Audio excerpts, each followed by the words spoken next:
Right now, one person is dead following a shooting in Longs, the new information we've received about the victim. Then we're getting a closer look at major flooding in parts of Charleston, when our friends in the Low Country will actually expect some relief. And later, 2 high-profile killers have been denied parole. The new fallout. The news at 7 starts now. Your first alert. This is WMBF News, today at 7.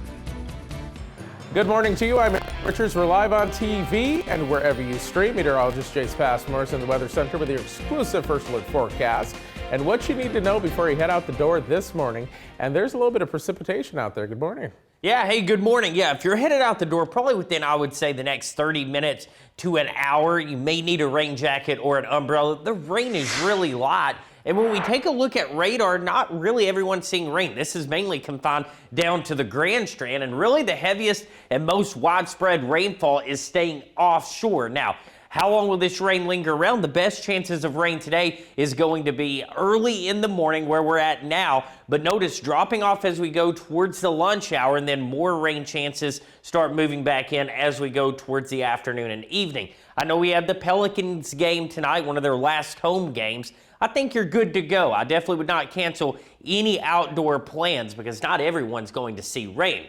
Despite the rain, we still have a few people out there on the beaches. Notice the clouds obscuring the sunrise, so that's kind of going to be the theme today. We're going to see isolated rain chances, but we're also going to see those pesky low-level clouds stick around as well. Temperature is not too bad. We're at 64 in Bennettsville, 68 in Hartsville. We're at 72 in Conway. We're in the mid to low 70s here along the Grand Strand. And as we go towards the afternoon, we could see a few breaks in the clouds, kind of letting the sun shine, definitely as we go towards the afternoon. So by the lunch hour, we're in the mid to upper 70s, low 80s, and we're kind of topping out in the low 80s here along the Grand Strand. Now, as we go into next week, we're going to see much cooler air and also drier air as a dry cold front moves through. Find out when all that arrives, and I'll also have a look at your tropical update coming up in just a few minutes.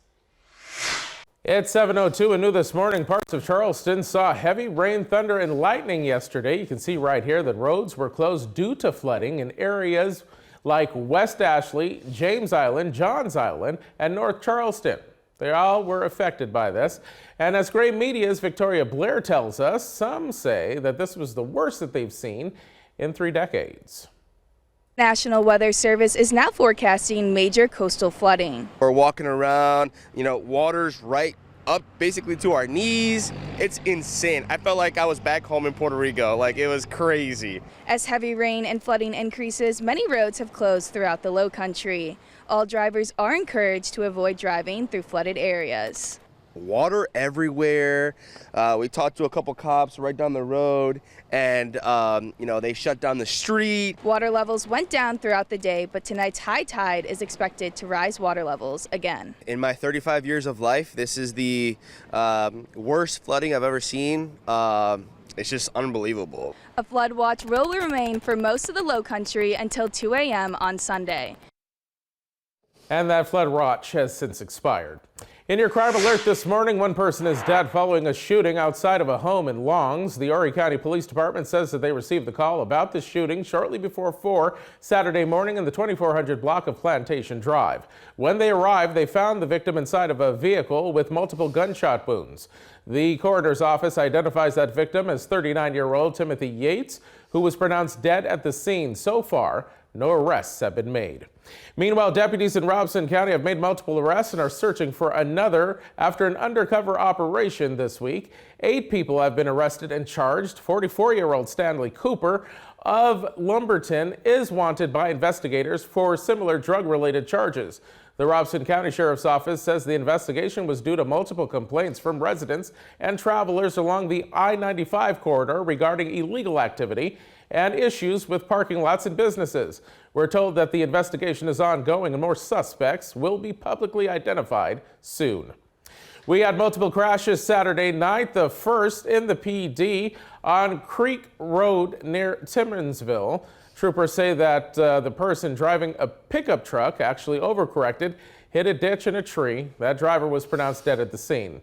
Then in Dillon County, South Carolina Highway Patrol was called to a crash on Harley's Bridge Road and Oscar Drive, where a truck went off the road there, and that driver was also killed. And in Darlington County, authorities tell us that 15-year-old Annabelle Andrews was killed in a crash along West Old Camden Road near Hartsville. The Highway Patrol says that a Jeep was attempting to pass a pickup truck when it made contact with the front of that truck. That Jeep then also hit a utility pole. A second person was injured. Their condition is unknown at this hour. Andrews was a sophomore at McBee High School. When we come back at 7:05, and we'll have your sports report right after this.